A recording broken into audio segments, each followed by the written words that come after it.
ሰላሙ አለይኩም ወራህመቱላሂ ወበረካቱ። ውድ የሰልማን አብዶ ኦፊሻል ተከታታዮች እንዴት ቆያችሁልኝ? በዛሬው እንግዲህ ልጆችዬ በዚህ መጣጥፍ በዓለም የኢስላምን መልእክትና ነብይ መሐመድ ሰለላሁ ዐለይሂ ወሰለም ባልተቀበለችበት አስቸጋሪ ወቅት ፍትሃዊና አስተዋይ ስለነበሩ አንድ ኢትዮጵያዊ ንጉስ እንመለከታለን። እኚህ ፍትሃዊ ንጉስ ስማቸው ነጃሺ ይባላል። ነጃሺ ከሀበሻ ነገስታት መካከል አንዱ ሲሆኑ ከአባታቸው አብጀር ተወለዱ።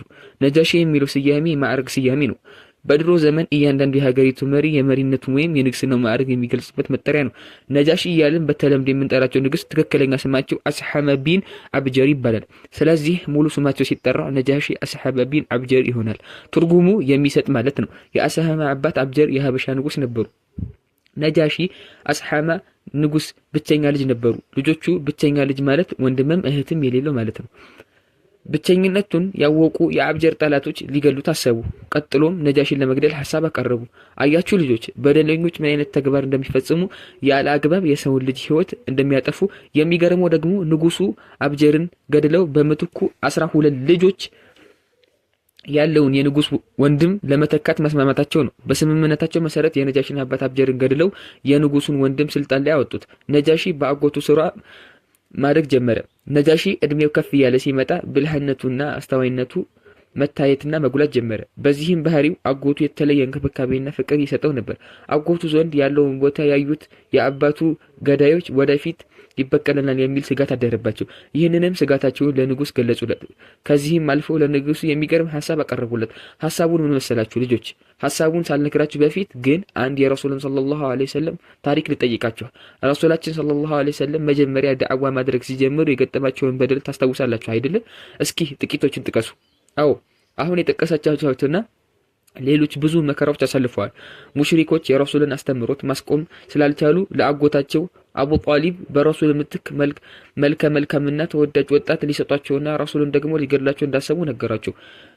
የረሱል አጎትም እኔ እናንተን ልጅ ልንከባከብ እናንተ ደግሞ የኔን ልጅ ልትገድሉ በጣም አስገራሚ ሐሳብ ነው በማለት ቂልነታቸውን ነገሯቸው። የነጃሺም ተመሳሳይነት ገጠመኝ ይሄ ነው። በጣም በሚገርም ሁኔታ 12 ወንድማማቾች ለነጃሺ አጎት ነጃሺ ወደፊት እንዳይበቀለን ስለምንሰጋ እንድንገድለው አላቸው። ንጉስ ለአጎታቸውም ለነጃሺ ከነበራቸው ፍቅር የተነሳ በሐሳባቸው አልተስማሙም ነበር። ልጆችዬ አንዱ ማወቅ ያለባችሁ ነገር መጥፎ የሰራው ሰው ሁሉ ጊዜ የስጋት ህይወት እንደሚያሳልፍ ነው። መጀመሪያ ያቀረቡት ሐሳብ ተቀባይነት ሲያጣ ሌላ ሐሳብ አቀረቡ። እሱም ነጃሺን ከሀገር ማስወጣት ነበር። ሐሳባቸው ተቀባይነት አገኘ። ወጣቱ አስሐማ ታፈኖ ዋዲ በድር ወደምትባል ሀገር ተወሰደ።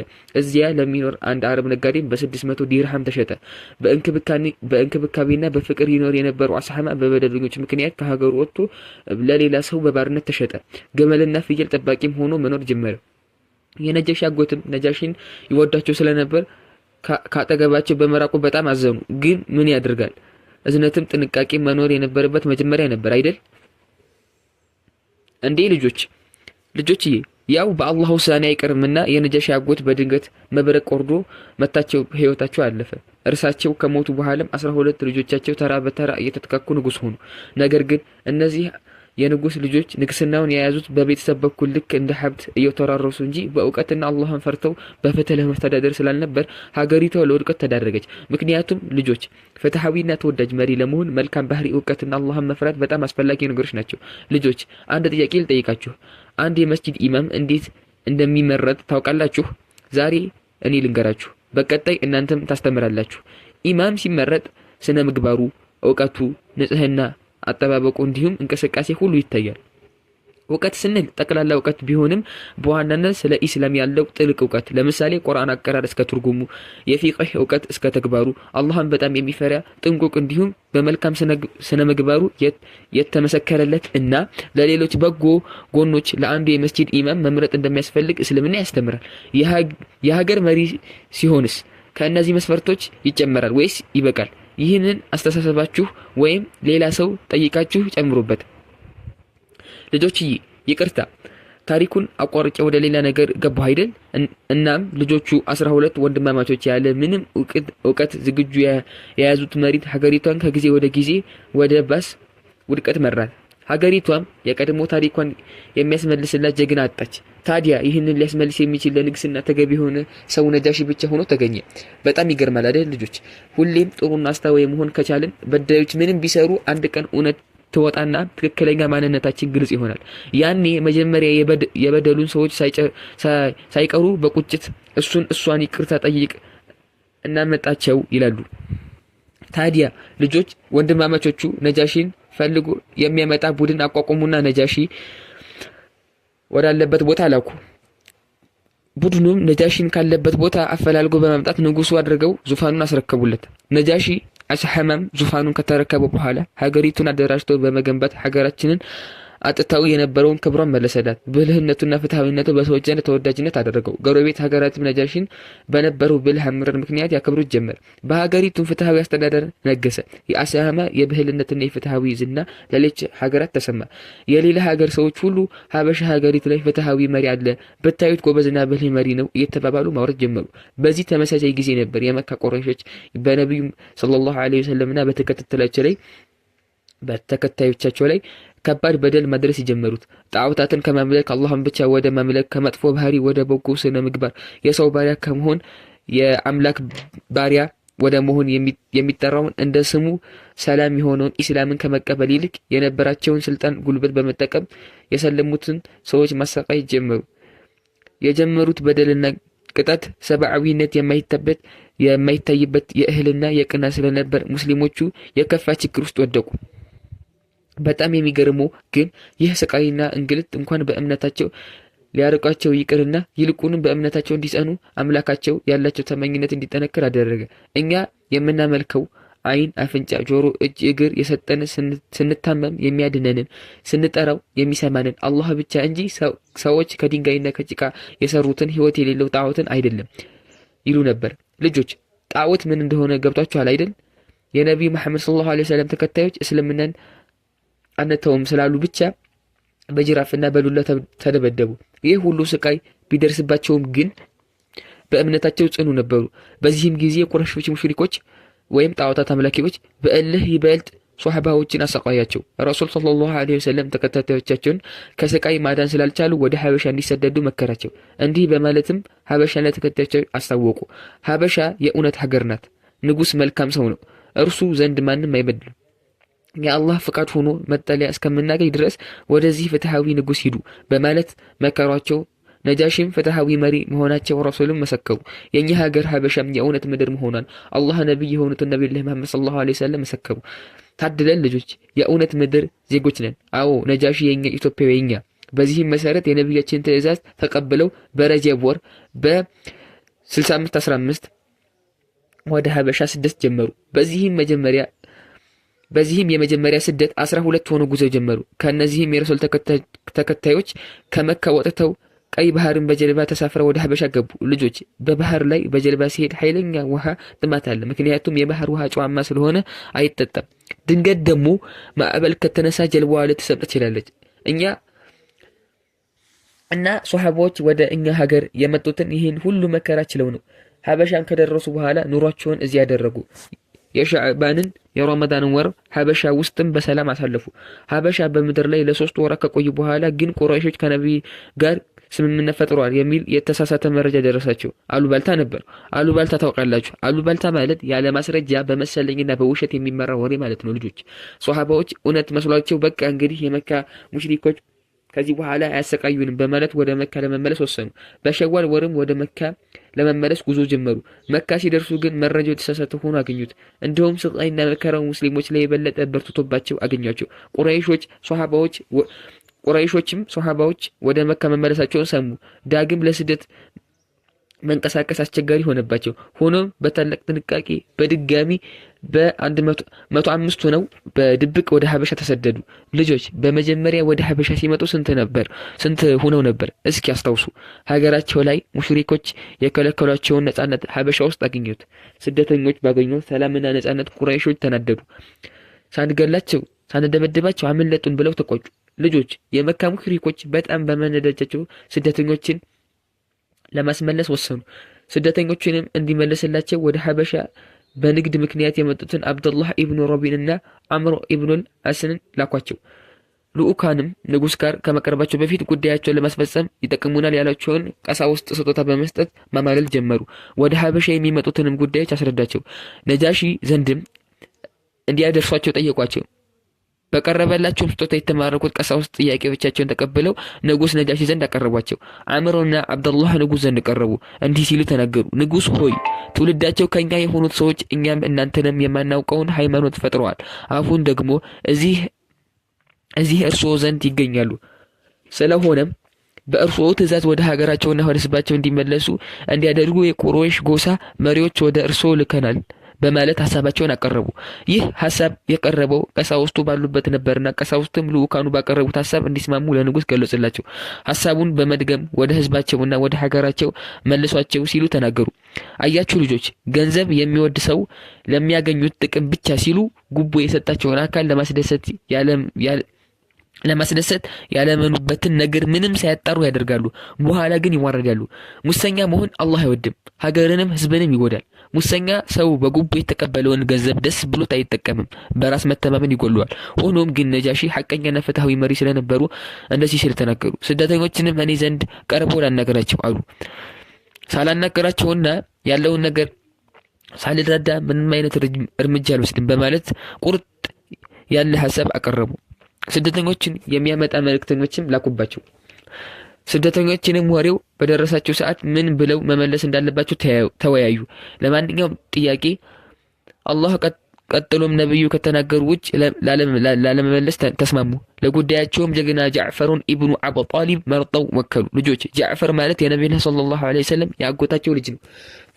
የሰሃቦች አካሄድ እንዴት እንደሚያምር አያችሁ አይደል? መጀመሪያ ምክክር አደረጉ፣ ከዚያም መሪ መረጡ። ትልቅ ነገር ደግሞ መልሳቸውን የአላህ ሱብሓነሁ ወተዓላ እና የረሱሉን ሰለላሁ ዐለይሂ ወሰለም ቃል ለማድረግ መወሰናቸው ነው። በመቀጠልም ሷሃባዎች ተሰባስበው ወደ ቤተ መንግስት ሄዱ። ፍቃድ ጠይቀውም ገቡ። ከገቡ በኋላ አሰላሙ አለይኩም ብለው ቆሙ። እንደ ሌሎቹ ሰዎች ለንጉስ ከወገባቸው ጎብደድ ብለው አልሰገዱም ነበር። በዚህም ጊዜ ንጉሱ እንደ ሌላው ለምን አልሰገዳችሁልኝም በማለት ጠየቋቸው። ጃዕፈሩም እኛ ከአላህ በስተቀር ለምንም አንሰግድም ሲል መለሰላቸው። ሱብሃንአላህ። ንጉስም ወደ ሌላ ጥያቄ በማምራት ለምን ከጎሳችሁ ተለይታችሁ የኔንም እምነት አልያዛችሁም የሌሎችንም አልተከተላችሁም አላቸው። ጃዕፈርም ንጉስ ሆይ እኛ በጨለማ ውስጥ የነበረን ህዝቦች ነን። ጣዖት እናመልክ፣ ዝሙት አንፈጽምም፣ ዝምድናንም እንቆርጥ፣ ጎረቤትን አናስቸግርም ነበር። በዚህም ሁኔታችን እያለን ዙፋን እውነተኛነቱን ታማኝነቱን የማናውቀው መልእክተኛ አላህ ላከን። ይህ ነቢይ ወደ አላህ ጠራን አለ። ንጉስ ነጃሺም ለመሆኑ ይህ ነቢይ በምን ያዛችኋል? ከምንስ ይከለክላችኋል? በማለት ጥያቄዎችን አስከተሉ። ጃዕፈርም በመልካም ባህሪያት ሁሉ ያዘናል፣ ጣዖታትንም እንዳናመልክ፣ የሰው ገንዘብ እንዳንነካ፣ እውነት እንድንናገር ያዘናል። እኛም በእውነት ብለን ተቀበልን በማለት በሙሉ ልብነት መለሰ። በዚህ የተነሳ ነው ወገኖቻችን ጠላት አድርገው የያዙትን ለስቃይ የዳረጉን። ስቃይ እየባሰና እየጨመረ ሲመጣ መሸከም አቅቶን የምንወዳት ሀገራችን ትተን ወደ እርሱ ግዛት መጣን። ነቢያችን ከሌሎች ንጉሶች እርሶን መረጡልን ሲል ጃዕፈር ተናገረ። በጃዕፈር ንግግር ልባቸው የተነካው ንጉስ ነጃሺ ቁርአን እንዲሰማቸው ጠየቁ። ጃዕፈርም ከቁርአን የመርየም ምዕራፍ አነበበላቸው። ነጃሺም በጥልቅ ስሜት ውስጥ ሆነው ያዳምጡት ጀመር። እንባቸው ጺማቸውን እስከሚያርሱ ድረስ አለቀሱ። ስደተኞችንም ለልኡካኑም ላለመስጠት ወሰኑ። ሂዱ፣ ለእናንተ አሳልፌ አልሰጣቸውም፣ ማንም በመጥፎ እንዳይቀርባቸው ሲሉም ፍትሃዊ ውሳኔያቸውን አስተላልፉ። ንጉስ አስሐማ ሌላ አስደሳች ነገርን ለስደተኞቹ አበሰሯቸው። በሀገራችሁና በግዛታቸው በነጻነት እንዲኖሩ ፈቀደላቸው። የቁረይሽ ልኡክም ዓላማው ሳይሳካለት በውርደት ተመለሰ። ልጆች፣ ነጃሺ ጉቦ እንኳን ሊያታለላቸው አይችልም። እኛ የነጃሺ ልጆች ነን፣ የኢስላም ልጆች ነን። ሙስና አንቀበልም። ስደተኞችን እናስጠጋለን፣ ድሆችን እንመግባለን፣ ልብስ ለሌላቸው ትርፍ ልብሳችንን እንሰጣለን። የነጃሺውን ሁኔታን ያስተዋሉት የክርስቲያን ቀሳውስት ሃይማኖት ትተሃል በማለት ወቀሱት። በዚህም የተነሳ አመፅ ተቀሰቀሰ። ንጉስ ነጃሺ 2 ጀልባ አዘጋጅተው ሷሃባዎች ለጉዞ እንዲዘጋጁ አዘዙ። ይህን ያደረጉት ድንገት ከተሸነፉ ወደ ሀገራቸው መሸሽ እንደሚችሉ ነበር። እስልምና እንደተቀበሉ የሚገልጽ ደብዳቤም ጽፎ ሰጣቸው። ልጆችዬ ነጃሺ ቁርአንን ሲሰሙ ያለቀሱትና እስልምናን ቶሎ የተቀበሉት ብልህ ከመሆናቸው ባሻገር ከነብዩ በፊት የተላኩ ነቢያት በተሰጡ መጽሐፍት ያምኑ ስለነበር ረሱል ሰለላሁ ዐለይሂ ወሰለም የመጨረሻ ነቢይ ተደርገው እንደሚላኩ በመጽሐፎቻቸው የተገለጸ እውነት ስለሆነ ነው። ነጃሺ እስልምናን በመቀበላቸው ምክንያት ሀበሻ ላይ አመፅ ተነሳ። አመፅንም ለማስቆም ወደ አባይ ወንዝ ዘመቻ ተደረገ። ሶሃባዎችም ማን ወደ ጦርነት ስፍራ ሄዶ የጦርነቱን ዜማ ያምጣልን በማየት ተወያዩ። በእድሜ ትንሽ ዙበይር ኢብኑል አዋም ስለነበር እሱ ተመርጦ ወደ ጦርነቱ ስፍራ ተላከ። ሶሃባዎችም ዱዓ ማድረግ ጀመሩ። በአላህ እገዛ ጀግናው ንጉስ ነጃሺ ጠላትን አሸነፉ። ደስ ይላል አይደል ልጆች? እውነትን የያዘ ሙሰኛ ያልሆነና ለተበደሉ የሚቆም ሰው ሁልጊዜም አሸናፊ ይሆናል። ነጃሺ እንዳሸነፉ ዙበይር ለሶሃባቸው ነገራቸው። ሶሃባዎችም በጣም ተደሰቱ። በነጻነት ሃይማኖታቸውን እየተገበሩ በሀበሻ ህይወታቸውን መምራት ቀጠሉ። ረሱል ሰለላሁ ዐለይሂ ወሰለም 4 የሀበሻ ሰዎችን ጀነት እንደሚገቡ መስክሮላቸዋል። እነርሱም ነጃሺ፣ ሉቅማን፣ ቢላልና መሕጃ ናቸው።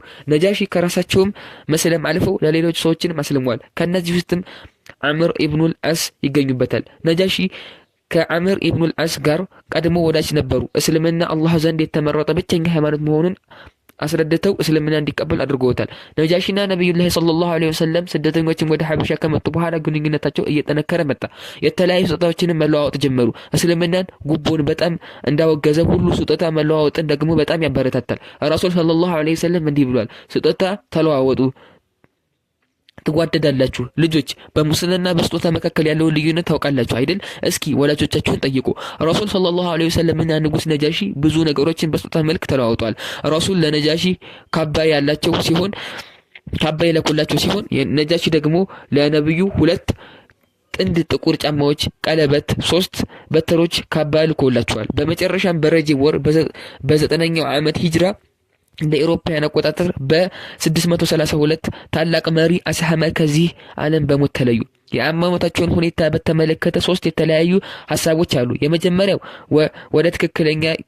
ወደ ትክክለኛነት የሚጠጋው የተነሳባቸውን አመጽ እየተከላከሉ እየተዋጉ የሚል ነው። ሌሎቹ ደግሞ ተማርከው በእስር ቤት እንዲሁም በተፈጥሮ ነው ተብሏል። ነጃሺ እስልምና በመቀበላቸው ምክንያት ባለቤታቸው አማካሪያቸውን ባለስልጣናቱን በተቃውሞ ተነሱባቸው። በዚህ ምክንያት ነጃሺ ከቤተ መንግስት ተሰደው እንደተቀበሩ ይታመናል። አህመድ ነጃሺ መሞታቸው ለነብዩ ተነገራቸው። ነብዩም ሰለላሁ ዐለይሂ ወሰለም በጣም አዘኑ። ሰሃባዎችንም ሰብስበው መርዶውን ነገሯቸው። ረሱልም ከሰሃቦቻቸው ጋር በመሆን ዱዓ አደረጉላቸው። ሰላተል ጓዕቢም ተሰገደላቸው። ልጆች ሰላተል ጓዕቢ ማለት ሩቅ ያለ ሰው ሲሞት የሚሰገድ ሰላተል ጀናዛ ማለት ነው። ይሄ በርቀት ለሞተ ሙስሊም የሚሰገድ ሰላት ለመጀመሪያ ጊዜ የተሰገደው ለንጉስ አስሐማ ወይም ነጃሺ ነበር። ይህንን ሰላት ኢማም ሆኖ ያሰገዱት ነቢያችን ሰለላሁ ዐለይሂ ወሰለም ራሳቸው ነበሩ። የነጃሺ መቃብርም ትግራይ ውስጥ ውቅር ነጃሺ መንደር ከመቀሌ ከተማ 65 ኪሎ ሜትር ርቀት ላይ ይገኛል። ልጆች ይህንን የመቃብር ስፍራ ሄዳችሁ ጎብኙ እሺ። ነጃሺ ለሙስሊም ማህበረሰብ ከፍተኛ ውለታ ያዋሉ እውነተኛ ታማኝ መሪ ነበሩ። ይህም ታላቅ ውለታ ዝናቸውን ከትውልድ ትውልድ እንዲተላለፍና ዘወትር እንዲወሱ አድርጓቸዋል። ከመቃብራቸው አጠገብ በስማቸው መስጂድ ተሰርቶላቸዋል። ልጆችዬ እናንተም ሸሪዓውን የጠበቀ መልኩ መቃብራቸውን መስጂዳቸውን ይገብሩ፣ ግን ሸሪዓውን በጠበቀ መልኩ። ልጆችዬ ነጃሺ ማለት ስልጣናቸውን እውነትን ከመቀበል ያላገዳቸው ፍትሃዊና ጀግና ንጉስ ናቸው። በምድር ላይ በፍትህ ይወሳሉ። እስልምና በመቀበላቸው ደግሞ በአኺራ ጀነት እንደሚገቡ ተረጋግጦላቸዋል። አላህ ራሳቸውንም እኛንም ጀነተል ፊርደውስን ይለግሰን፣ አሚን። ከዚህ ታሪክ በኋላ ጥያቄ በመመለስ በኮሜንት ላይ በመጻፍ የ100 ብር ሽልማት አሸናፊ እንዲሆኑ ዘንድ በታላቅ አክብሮት እንገልጻቸዋለን። በመጀመሪያው አንደኛው ጥያቄ በታሪኩ ላይ የተጠቀሰ የአክሱም መሪ ስማቸው ማን ይባላል? ጥያቄውን ደግመዋለሁ። በታሪኩ ላይ የተጠቀሰው የአክሱም መሪ ስማቸው ማን ይባላል? ሁለተኛው ጥያቄ የነጃሺ ትክክለኛ ስማቸው ማን ነበር? ደግመዋለሁ። የነጃሺ ትክክለኛ ስማቸው ማን ነበር? ይህን ሁለቱን ጥያቄ በመመለስ የ100 ብር ሽልማት አሸናፊ ሆኑ። ሰልማን ኢስላሚክ ዶክመንተሪ ነበርኩ። አመሰግናለሁ። ይህን ቻናል ላይክ፣ ሼር፣ ሰብስክራይብ ያድርጉ። እስከዛው ያድርጉና ተሸላሚ ሆኑ። ሰላም አለይኩም ወራህመቱላሂ ወበረካቱ።